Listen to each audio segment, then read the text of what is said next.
అందరికీ స్వాగతం. బాలరెడ్డి గారు మాట్లాడిన తరువాత అందరికీ ఈ పుస్తకం నేపథ్యం గురించి చెప్పిన తర్వాత ఒకే ఒక మాట అనాలనిపిస్తుంది. ఇది ఒక గంభీరమైన సందర్భం, ఇదొక గంభీరమైన సభ, ఇదొక గంభీరమైన పుస్తకం. ఇది మన దేశం. ఈ దేశంలో మనందరి దేశం. మన దేశం బాగుండాలి అని కోరుకునేటువంటి వాళ్ళమే మనమంతా. మనలాంటి వాళ్ళు జీవిస్తున్న దేశంలో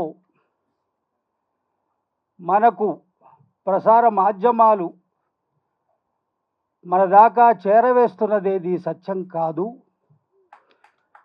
దాని వెనుక నిగూఢంగా తమకు అనుకూలమైన పద్ధతుల్లో రాజ్యం చేస్తున్నటువంటి వాళ్ళు మనని ఎంత అబద్ధాల్లో ముంచి పరిపాలిస్తున్నారు.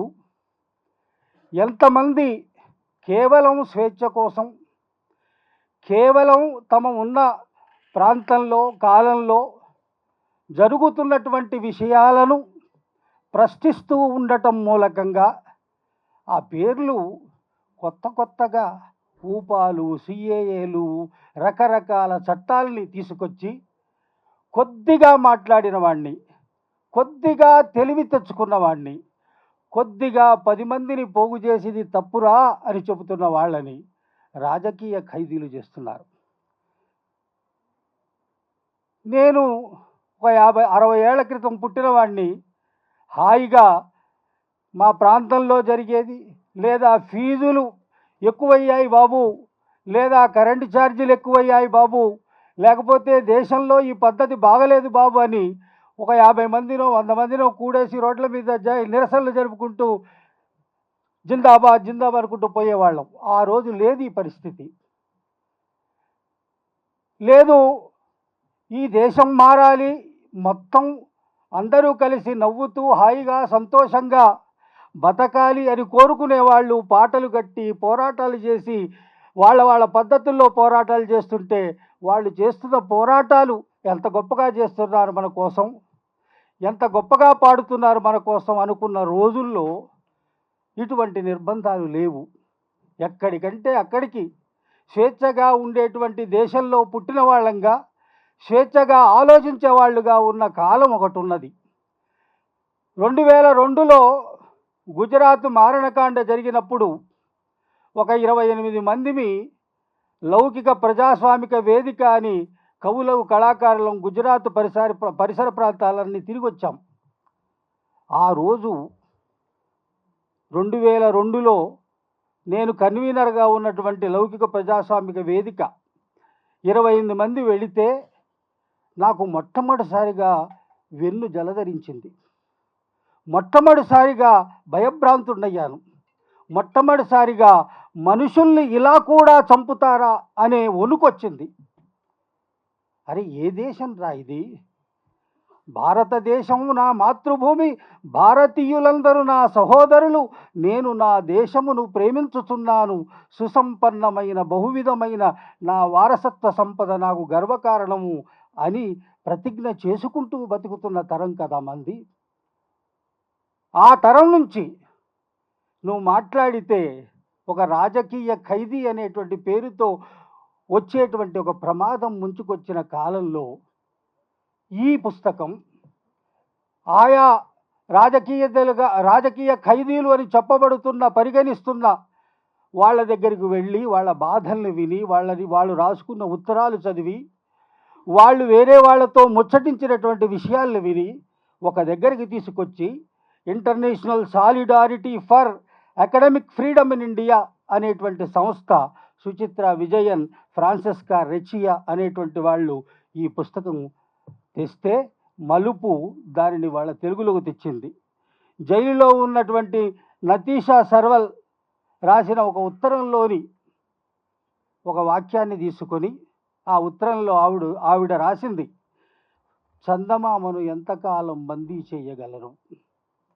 ఆ చందమామ అనేటువంటి ఒక సింబాలిక్, అది అమావాస్యకి పౌర్ణమికి మధ్యన కొద్దిగా లోపలికి వెళుతుంది, చీకటి అవుతుంది, మళ్ళీ పౌర్ణమి వస్తే వెలుగులోకి వస్తుంది. మన మనుషులకు కూడా, మనకు కూడా, మన సమాజానికి కూడా ఒకసారి చీకటి తర్వాత వెలుగు వస్తుంది అనేటువంటి ఒక స్ఫూర్తిని నింపే వాక్యాలతో ఈ పుస్తకం మన ముందుకొచ్చింది.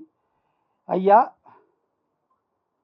ఈ దేశంలో బహువిధమైనటువంటి కల్చర్ ఉన్నది, అనేక మతాలు ఉన్నాయి, భిన్నత్వంలో ఏకత్వం అనేటువంటి దేశం, గంగా జమున తహజీబ్కి ప్రపంచంలో పేరు మోసినటువంటి దేశం ఇది. ఇక్కడ పుట్టినటువంటి ప్రతివాడికి జీవించే హక్కు ఇచ్చినటువంటి గొప్ప రాజ్యాంగం ఉన్నది.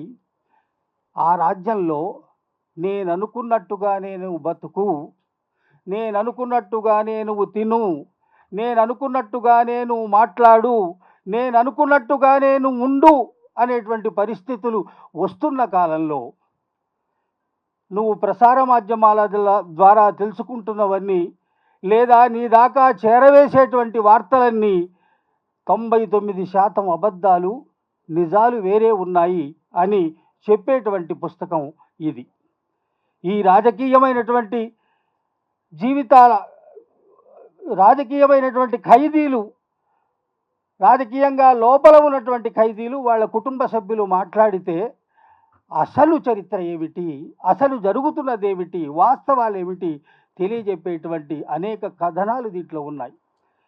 కేవలం పుస్తక ఆవిష్కరణ చేసుకోవడం మాత్రమే కాదు, కేవలం ఈ పుస్తకాన్ని రిలీజ్ అయింది, ఇన్ని కాపీలు కొనుక్కోండి, చాలా పుస్తకాలు అమ్మైనటువంటి ప్రకటన చేయడం మాత్రం కోసం వచ్చిన పుస్తకం మాత్రమే కాదు, మన యొక్క బాధ్యతను తెలియజెప్పే, మన లోపలికి మనం మనుషులనరా, మనుషుల పక్కన మనుషులు ఉండాల్సిన మనుషులనరా, మనం మనుషులనరా, ఈ దేశ సంపదలనరా, మనం మనుషులనరా, ఈ భారతదేశపు ముద్దు బిడ్డలనరా, మనకు జీవించే హక్కు ఉన్నదిరా, మన కోసం ఎవరైతే మాట్లాడుతున్నారో అక్కడ జైళ్ళల్లో రాజకీయ ఖైదీలుగా ఉంటున్నారా అని తెలియజెబుతున్నటువంటి పుస్తకం. అందువల్ల ఈ సభ ఒక గంభీరమైన సభ అన్నాను, ఈ పుస్తకం ఒక గంభీరమైన పుస్తకం అన్నాను. ఇక్కడ ఉన్న వాళ్ళమంతా ఈ గంభీరమైనటువంటి విషయాల మధ్య ఈ సందర్భంలో ప్రతి మాటను, ప్రతి చేతను మనం వేసే అడుగులో, మునుముందుకు వేసే అడుగులో ఆచితూచి ముందుకు వేయాల్సినటువంటి సందర్భంలో దీని నుంచి స్ఫూర్తి పొంది మనదైనటువంటి గొంతును, మనదైనటువంటి రెసిస్టెన్స్ను క్షణము ఈ సమాజానికి అందించాల్సినటువంటి స్థితిలో ఉన్నామని ఈ పుస్తకం గుర్తు చేస్తుంది. ఈ పుస్తకాన్ని వాళ్ళు ఆవిష్కరించుకుందాం. నాకు నిర్వాహకులు చెప్పిన అంశం ఏంటంటే, ఇది ఆవిష్కరించుకున్న తర్వాత ప్రకాష్ రాజ్ గారు మాట్లాడరు, వెంటనే వేణుగోపాల్ గారు మాట్లాడతారు, ఆ తర్వాత ప్రకాష్ రాజ్ గారు తదితరులు మాట్లాడతారు అన్నారు. దాంట్లో ఎవరైనా సవరణలు ఉంటే చెప్పండి సార్. అలానే చేద్దామా బాలరెడ్డి గారు? అలానే చేద్దామా? అయితే ఇప్పుడు ఈ పుస్తకాన్ని ఆవిష్కరించమని, నేనైతే సినీ నటులు ఈ రకమైన మాటలు అంటున్నారు, కానీ నేను భారతదేశపు ముద్దుబిడ్డ, అవసరమైన కాలంలో అవసరంగా వచ్చినటువంటి ముద్దుబిడ్డ ప్రకాష్ రాజ్ గారు ఆవిష్కరిస్తారు.